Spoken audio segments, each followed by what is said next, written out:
Hey there, preacher creatures. I'm so excited that you're here to join us for another episode of the Preacher Creature podcast. My name is Jake Myers. I teach homiletics at Columbia Theological Seminary. And I'm Ashley Lewis. I'm a ministry professional in Durham, North Carolina.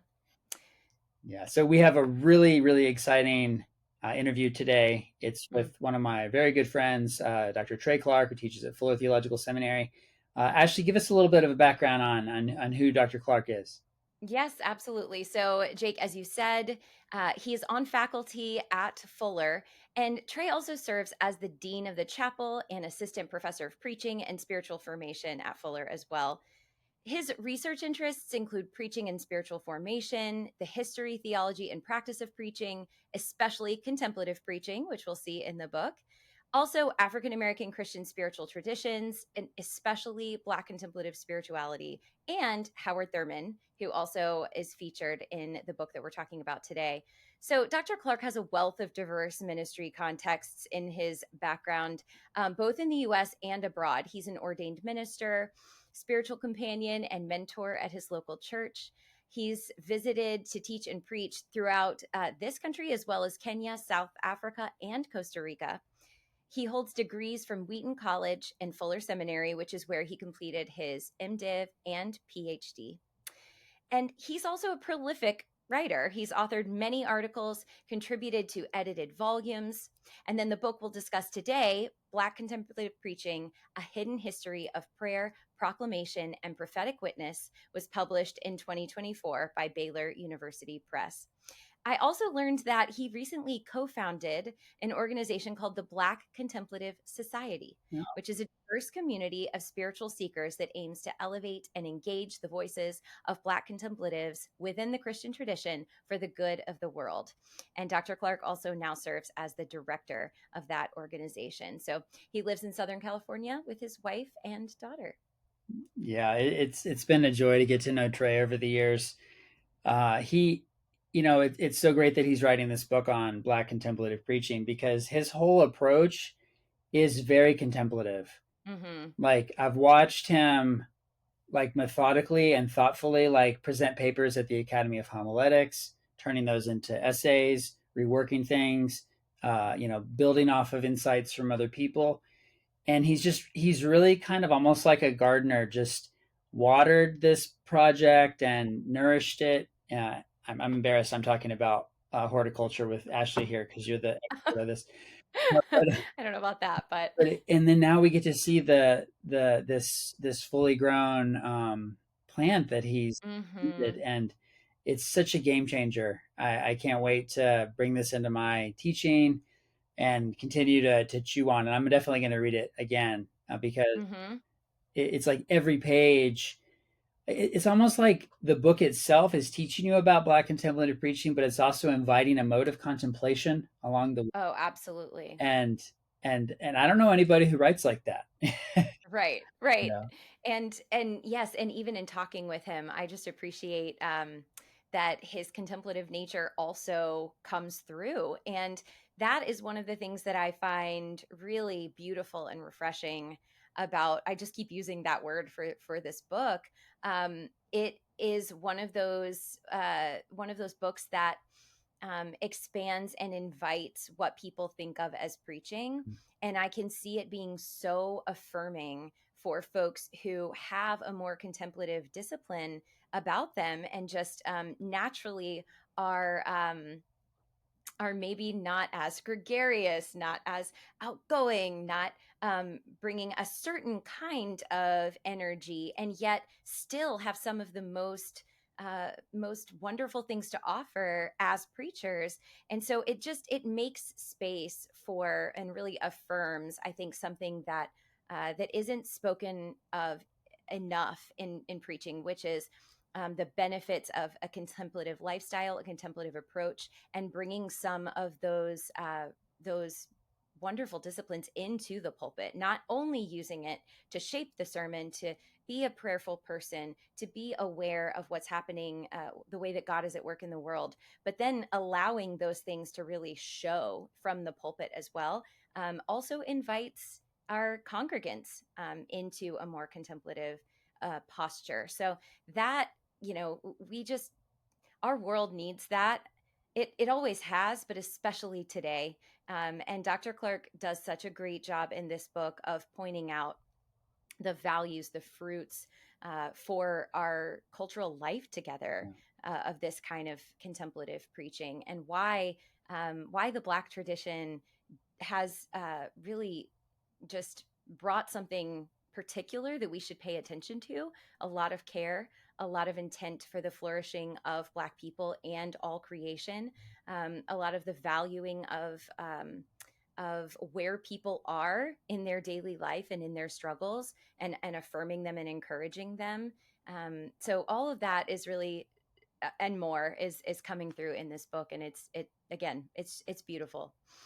Yeah, and it's a great book to add to our kind of repertoire of books that we've engaged, because there's a lot of connections in it between like the work that Dr. Sungyu Yang has done, which we talked about, Yes. his digital homiletics, and Dr. Danielle McCrae and her Is Mhm. It a Sermon book. But it's taking this thing called preaching and it's expanding the possibilities. And Exactly. like showing us that like this door that we have, like if you open it the other way, like a whole new universe appears. Right. And so yeah, and you So in a way that, sorry, I was just going to add, like, it's also like you are opening a door to a world you're looking at all the time and seeing things that have been there all the time, but now we are aware of them in a new way thanks to what he's articulating. So yeah, that's well said. Well said. Well, without further ado, let's bring Dr. Clark in and see what he has to say about his new book. let's do it. Dr. Clark, thank you so much for joining us today. We're so excited to have you on the Preacher Creature podcast. Hey, thanks so much. I'm looking forward to the conversation. You know that I've been so excited for this book to come out, and your work is just really breaking new ground and opening up new possibilities for Proclamation. So I just want to celebrate that. I'm so pumped to chat with you about it. That's really kind of you, and I appreciate your support. Well, let's start by talking a bit about what inspired you to explore and write about the contemplative stream within Black preaching. So, how has this journey influenced your own spiritual and academic pursuits? Hmm. Yeah, well, thank you again for the invitation to be part of the podcast. And I'm a huge fan of this podcast. I've been able to really enjoy several of the episodes with Dr. Danielle McCrae, Dr. Drusha Neal, and others. So I'm excited to be part of this. So in terms of your question, my journey into exploring Black contemplative preaching in many ways started growing up, catching these glimpses of different ways in which Black proclamation took place. It wasn't common for me to see Black contemplative preaching embodied, but I did kind of catch glimpses of it. And I was always intrigued, even if I didn't have a name for preaching that departed from the more celebratory, demonstrative, or even like ecstatic ways of Black preaching. It was really years later, though, when I was introduced to Howard Thurman through my good friend, Dr. Justin West, who, by the way, is writing a book on Thurman's preaching that will be Oh, a really awesome. important work. But Justin introduced me to Thurman, and I didn't know what quite to do with him initially, because I'd never heard of someone who was an African American mystic and had been engaged in interracial, interfaith contexts and had this different mode of ministry and preaching. But the more I learned about Thurman, the more I started to feel a deep resonance with his thought, his practice, and it became a kind of affirmation of my own contemplative way of being and my own contemplative inclinations. Eventually, I learned Mm. of Barbara Holmes's work, Joy Unspeakable, which explores contemplative spirituality in the Black church context, and how it has a long history actually of that. And as I learned about her work, I was transitioning into a doctoral program. And as I was in the PhD program, I was exploring how to bring together my interest of preaching and contemplative spirituality and the Black church. And it was in that time that I stumbled upon a little thing called contemplative preaching in an anthology entitled Preaching with Sacred Fire by Martha Simmons and Frank Thomas. And so I chose to write my dissertation on that topic. and the book is a revision of that dissertation.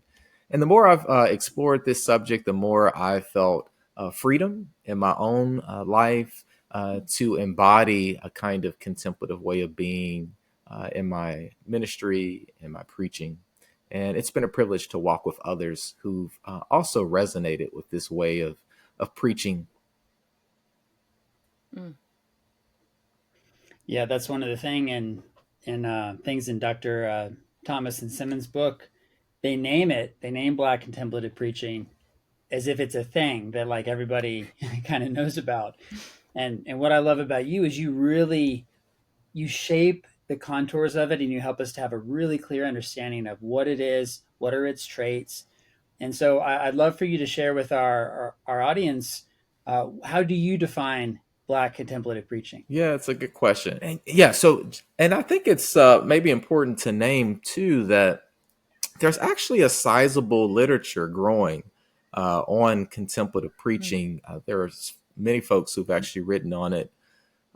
James Keating has written some important articles on contemplative preaching. Albert Nolan, James Earl Massey was one of the early, if not the first, African American homileticians to write on contemplative preaching. And actually, Dr. Frank Thomas told me that he was one of the associate contributors to Preaching with Sacred Fire. And it was this longer essay that he wrote that actually became adapted and included as part of the section on contemplative preaching. So I am in conversation with and building on the work of many others who have come before me. But I define contemplative preaching in a simple way as proclamation that weds together prayer, wisdom, and reflection to invite listeners into a transformative encounter with the living God. That's kind of my if I'm talking to someone who's not in a homiletics context, that's usually what I say. It's wedding together prayer, wisdom, and reflection to invite listeners into a transformative encounter with God. Now, in the book, I use some technical terms to unpack Black contemplative preaching, and three in particular. I talk about how it emerges from a habitus of prayer or a disposition of prayer, how it employs a mystical hermeneutic, and how it tends to embody a meditative homiletical style. So the habitus or disposition of prayer, the mystical hermeneutic, and then this meditative homiletical style, I argue, are three common features included in Black contemplative preaching and also contemplative preaching more generally. What's distinctive, I would argue, about Black, stressing the Black contemplative preaching is that it's shaped by various Africana influences, culturally speaking, as it unites together head and heart, personal and communal, spiritual formation, as well as social transformation. And so there's these Africana influences, a holistic spirituality, a more communal orientation, a refusal to kind of have a juxtaposition between the spiritual and the so-called secular, and then this robust history of African orality as well, this storytelling tradition and wisdom tradition. So all these things are in the background, so to speak, in Black contemplative preaching, shaping some of the distinctive ways in which it manifests. Mm. That's great. And you gave us a little introduction to some of the folks who've been working on this, articulating this Black contemplative preaching. And now we've heard just a touch of the historical and cultural aspects of it. And I mean, this really, I think, you do such a great job of bringing this to life in the book and throughout the chapters in so many different ways, that it is really meant for the flourishing of Black people as well. So can you talk more about historical and cultural precursors that have shaped this Black contemplative preaching tradition? Just tell us more about those. Yeah, and I appreciate you noting the telos, the end of a key goal of Black contemplative preaching is this flourishing, or we might say liberation, for African Americans and all of creation, which is another kind of a key way of distinguishing it. I should also just say I've been reflecting on the benefits and the liabilities of trying to define contemplative preaching, and I've been influenced by the work of Shively Smith and Danielle McCrae have been some really helpful conversation partners, and thinking about how do we avoid essentializing even something like Black contemplative preaching and and really naming the multiple ways in which it manifests itself, depending on the positionality of the preacher as well as the particularities of the preaching context. And so it's really many characteristics that we could name for Black contemplative preaching. I tend to suggest these three as common features. But let me get, in terms of your question though, some of the roots, I've mentioned some of the Africana roots of a holistic spirituality, a communal orientation, and then a kind of vibrant orality. Those things flowing from the African continent, I argue, often shape Black contemplative preaching. But then there's a rich tradition of African mystics, right? St. Anthony, Moses the Black, St. Mary of Egypt, theologians and preachers like Augustine. And then there's these broader tradition of mystic preachers from Bernard of Clairvaux to Hildegard to George Fox, and currently I'm doing some work exploring this broader contemplative preaching, which has kind of challenged and expanded my own imagination. Some of the modern African American forerunners of Black contemplative preaching would be folks like Rebecca Cox Jackson, who is a Shaker, mystic. Richard Allen, in some ways, you could read him as a contemplative preacher. That's something that Dr. Teresa Farr Brown has suggested. Jarena Lee also could be considered a contemplative preacher. Dr. Anna Carter Florence has written a brilliant article on her as a contemplative preacher in the journal Homiletic, and others have been explored as contemplative preachers. There's a wonderful special issue that LaRonda Barnes and David Jacobson put together in the most recent issue of the journal Homiletic, which is freely available online. That kind of looks at the range of ways in which contemplative preaching, Black contemplative preaching in particular, manifests. You mentioned LaRonda Barnes, our dear colleague. She was actually in class with me at Columbia as well. Wow, that's amazing. Yeah, she's great.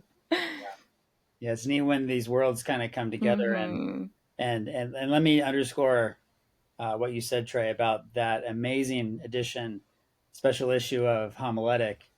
We'll put a link to it in the show notes so that people can go check it out.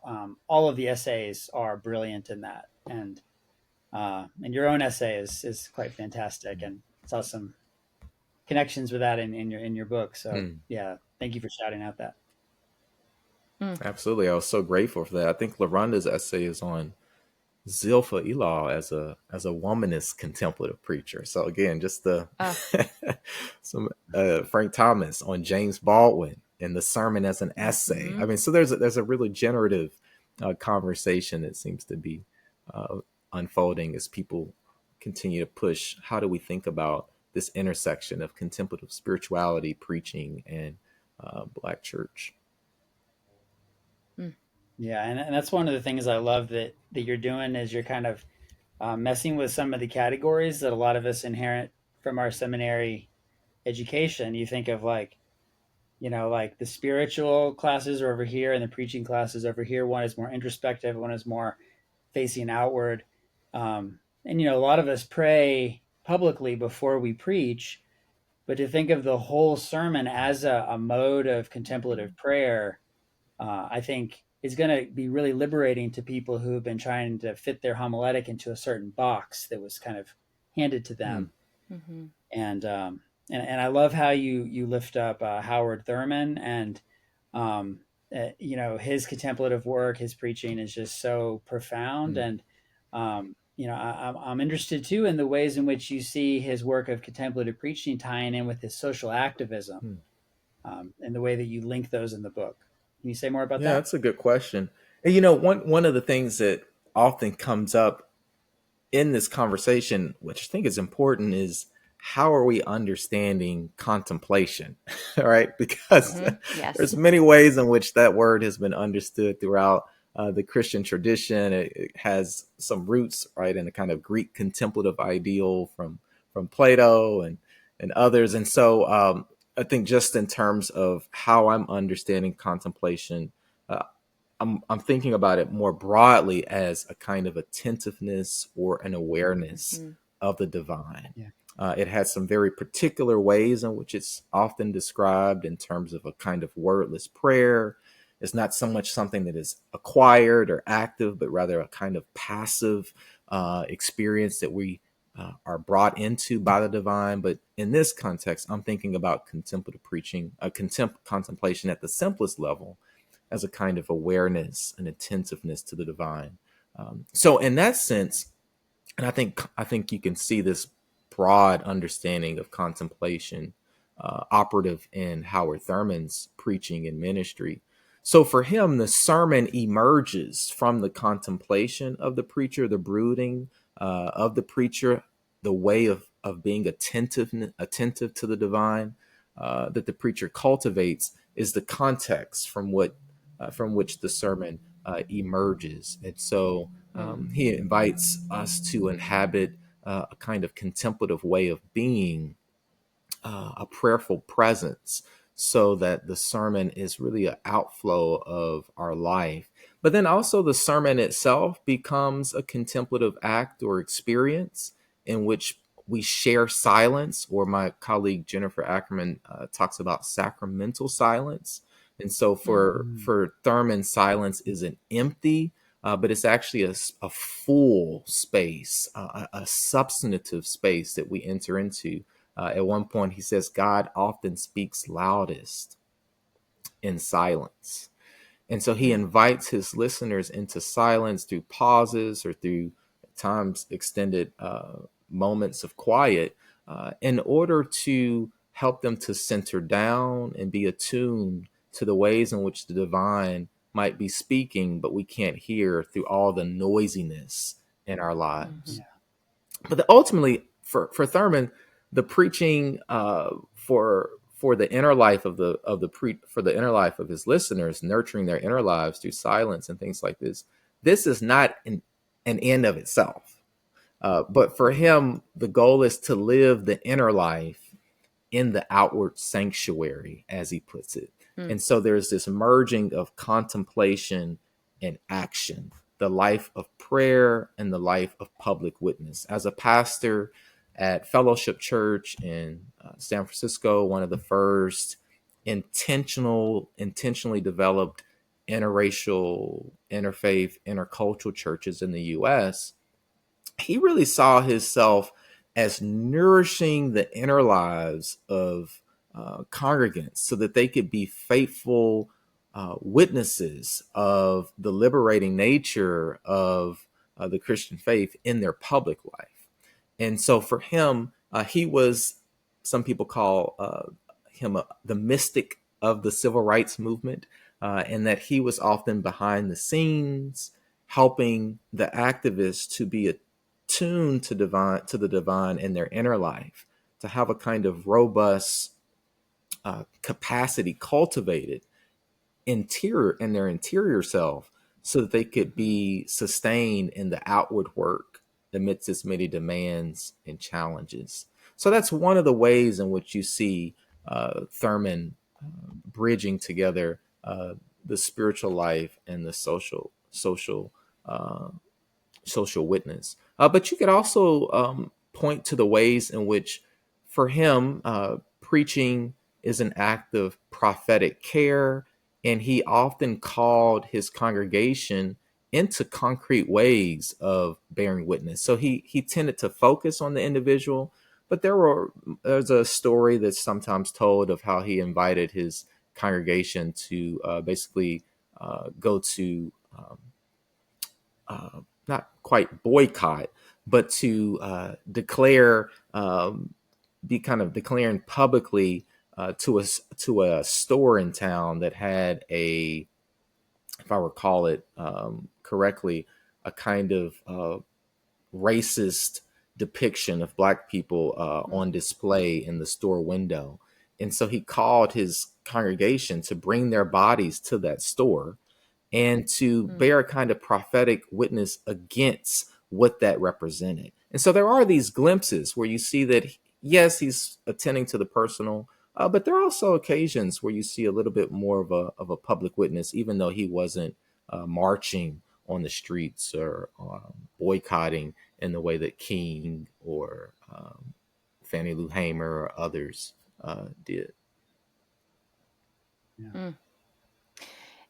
And we can take that start again, this question, and sort of think forward to today. What can we learn from the principles of Black contemplative preaching that can be applied to address today's social and spiritual challenges? I felt so encouraged and inspired reading not the whole book, but especially your focus on Howard Thurman being attentive to eco-spirituality at a time when that really wasn't popular, especially in the places where he was known to be. He was working across different faith traditions to learn things that particularly Western and kind of white supremacist culture erases in terms of our connection to nature, for example. So that was giving me a lot of energy to just keep doing the work of reconnecting with creation in a way that I think our Christian tradition is still really struggling to do here in our time and place. And then, of course, we could make those connections as well to what we read about in the Dr. King chapter, what we see from Bishop, forgive me, Barbara the Harris. chapter on Bishop Barbara Harris. And then of course, additional pastors that you cover and preachers that you cover. So yeah, let's talk a bit about this, how can we be strengthened by Black contemplative preaching? These folks who gave us these, who demonstrated these traditions in their time, and how can we apply it today? Yeah, that's a great question. Well, I appreciate you drawing attention to the brief ways in which I try to highlight Thurman's ecological sensibilities. There is Timothy Robinson is working on. He's a scholar of Christian spirituality who's working on exploring Thurman's contemplative spirituality more deeply. So I'm looking forward to his work. But yeah, I'll mention a few things. So one, in the midst of the fragmentation of our times, right? Yes. The divisiveness of our times, Black contemplative preachers, they offer this holistic way of seeing and being that honors God and the sacred in ourselves and in others and in all creation. And this is rooted for many contemplative preachers in scripture, but also rich theological and theoretical concepts. Howard Thurman often spoke about the search for common ground. He had a deep conviction that all life is one. And so when a person engages in hate for him, even hate of someone who is oppressing someone who is oppressed, that for him, that has a kind of disintegration of the soul. Yeah. And so he invites a different way of being, right? To see the humanity of those who might oppress, even as we prophetically challenge the systems and structures that perpetuate that injustice. So that's one notion, this notion of common ground. Obviously, Dr. King was well known for speaking about the beloved community, drawing on Josiah Royce's work. But a second thing we might say that is that in the midst of not only our fragmentation, but also the pervasive fear, right? Living in very uncertain times, there's a continual unfolding of what seems like just another unimaginable injustice, war, division, strain after strain on our capacity to think about how to endure all of this. So in the midst of that, I think Black contemplative preachers point us to the wisdom of the ancestors and the ways in which God has upheld them in every season.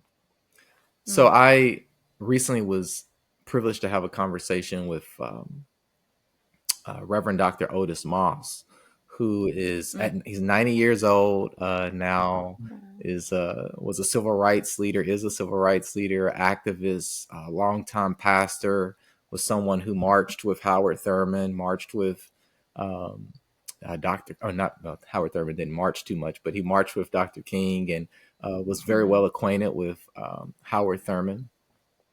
And I think of him as a contemplative preacher. I don't know if he would identify as that. But in the conversation, one of the things that I was struck by, he was reflecting on the times in which we're living. And he was insistent that what we are experiencing in our times is not new. He said, Trey, just imagine yourself having a conversation with Harriet Tubman. And then bring along Frederick Douglass. And then if you need some social analysis, you might also go ahead and ask Du Bois to come along.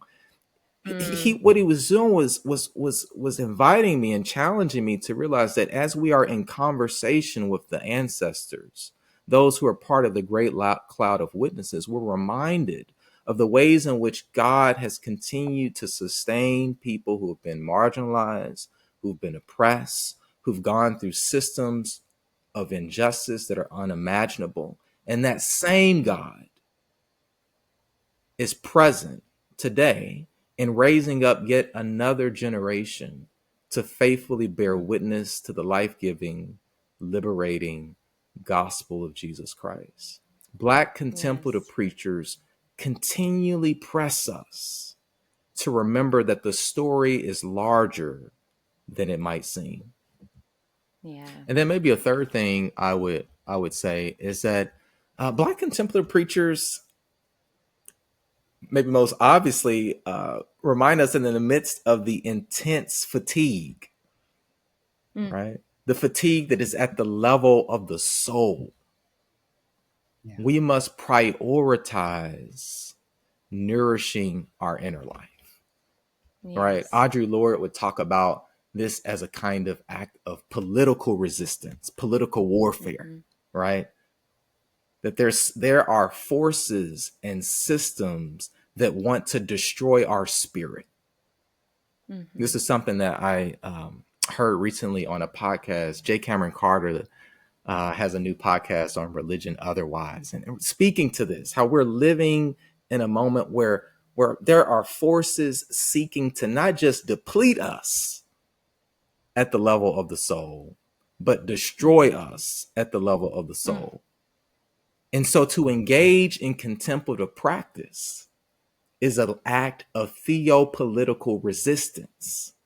Absolutely. To fortify our inner life, to choose to care not only for ourselves as individuals, but as a community, right? So this self-care, community care, so that we might not give up. Yeah. And so I find the language of Howard Thurman, his constant reminder that we cannot live life on our own resources. An important reminder. And I think that him and other contemplative preachers and leaders invite us in our own times to attend to that wisdom as we seek to faithfully live in the midst of the challenges and the changes that we experience. So beautifully put. Yeah, it makes that cloud of witnesses, they're proclaimers now in our turbulent times, and they have a lot to teach us. So thanks for naming that. Yeah, so as I mentioned before we started the podcast interview, that I'm teaching a contemporary homiletical theories and theologies class, and I'm so excited to position your book right at the front of that study. And I'm anticipating some questions that my students will probably have. And so I'm wondering if you could help us understand how Black contemplative preaching intersects with other streams of spirituality within the Black church, such as liberationist or Pentecostal traditions. Yeah, that's a great question. So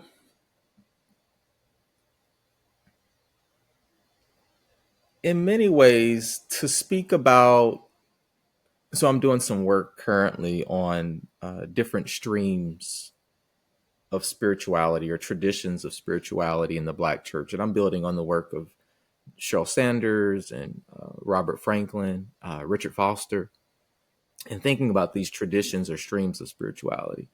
And in many ways, to talk about Black contemplative spirituality or Black liberationist or Black Pentecostal, it's a heuristic device because these are often interconnected. Mm-hmm. But for me, in speaking about something like Black contemplative preaching, I'm trying to foreground certain emphases that cluster together in this Mm-hmm. tradition. So it's not that it's disconnected from the liberationist tradition. So I would say that often in Black liberation theology,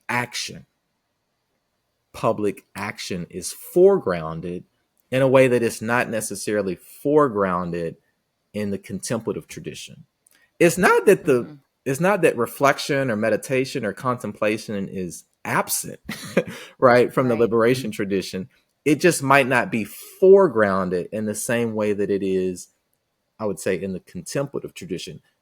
And the converse is true. Like we've Mm-hmm. already talked about this, but in Black contemplative spirituality, it's not that action is divorced from reflection and meditation and interiority. It's just it might not be foregrounded in the same way that it is in other expressions of the Black church. Right. So I don't know if that's helpful, but that's the way that I would talk about these different traditions. There's a kind of cluster of emphases within them that might be foregrounded in a way that they're not in other traditions. Yeah. And the book is so attentive to the way that contemplative preaching, Black contemplative preaching, shows up across different denominations, across traditions, and throughout time, but especially very, very ecumenical, very wide. We can find aspects of this in different traditions. So that makes a lot of sense. Um, I'm also wondering, how can awareness of the contemplative tradition enrich just the diversity of preaching styles across different preaching traditions and churches? So, being that you have seen this and traced it through different church traditions, are you seeing ways that we can continue to expand upon this idea of contemplative preaching, no matter where we are in service of the church? Yeah, that's a great question. Yeah, I mean, I think part of what I would hope naming and foregrounding Black contemplative preaching does is that it challenges some of the static, Mm, essentialized ways we think about preaching traditions. yeah. So in the Black church, most of us don't think about there being anything called a contemplative preaching tradition. And Hmm. so in naming it, the hope is that there's a kind of shift that happens in our imagination. And we realize, like, wow, there's not a singular uh, thing called Black preaching, but rather there's a Right. multiplicity that exists in Blackness. Like, Blackness cannot be bounded. Um, it is a multitude. And that same thing is Hmm. true for other traditions. And so there's not a thing that we might call Latinx or Latin preaching, but there's a multiplicity within that. And one of the gifts, I think, in naming minoritized traditions within a broader tradition is it can give people freedom to depart from the stereotypical norm Yes. and not be governed by any cultural or gendered stereotype that they feel pressure to conform to. So a lot of Black folks that I talk to feel pressure to, I have to be, right, I have to be this in the pulpit if I'm going to be a real Black preacher. Or some women might feel like I have to be this in the pulpit if I'm going to be a real preacher. And the same could be true in other ethnic contexts, right? And so I think Black contemplative preacher can help people from all traditions and backgrounds to, in the words of Thurman, follow the grain in our own wood. Like, be faithful to the Mm. ways in which we have been formed by the Spirit and our particularity and our positionality to live into God's call on our life. A second thing, I think more broadly, though, that we might be invited into through learning from Black contemplative preaching that's relevant for all traditions, is that it invites us to the importance of pause. Yeah. At least in Western culture, but also in other cultures, the pace of life is so relentless. Yes. And for ministry leaders in particular, we experience the fatigue of trying to constantly curate a new self that others, or a new ministry that others will find important, impressive, influential. And I'm thinking here about some of the work of Andy Root here. That's a kind of fatigue that's cultivated when we're constantly feeling like who we are is insufficient. And I Mm. must create another persona or another program or another sermon Right. in order to Yeah. prove my value and my worth. Black contemplative preachers, in the words of Tricia Hershey, invite us into rest as resistance, like Yeah. to a kind of stopping in which we learn that our value, that our identity is not something that we must achieve, but rather the something that in the Christian tradition has already been achieved through the redemption of Mm. Jesus. And so that allows us to live and lead and preach and teach and shepherd and walk with people with a different kind of posture, Mm-hmm. because it's not a posture of needing to prove ourselves week after week. So those are some things that come to mind that I think Black contemplative preachers offer for people from all traditions. So helpful. Yeah, that's really great. And we've already seen kind of glimpses of this. I mean, Luke Powery's first book, Spirit Speech. He's Oh, now my kind of internet looks challenging like it the might be. monolithic understanding of like how the sermon needs to end. And I'm thinking of my own colleague, Dr. Ralph Watkins here Oh. at Columbia Seminary, who will sometimes the sermon leads to like visuality, like he's Mm. a photographer and filmmaker, so he brings some of that to bear. Hmm. um, and I think the more I talk about it in terms of the more tools we have in our homiletical tool belt, the better equipped we are to deal with whatever the situation we're facing on a particular Sunday. And I think this book is a treasure trove of tools for us. And I know that our readers are going to be excited to get their hands on it. Thanks so much. I appreciate your encouragement and the opportunity to have this conversation.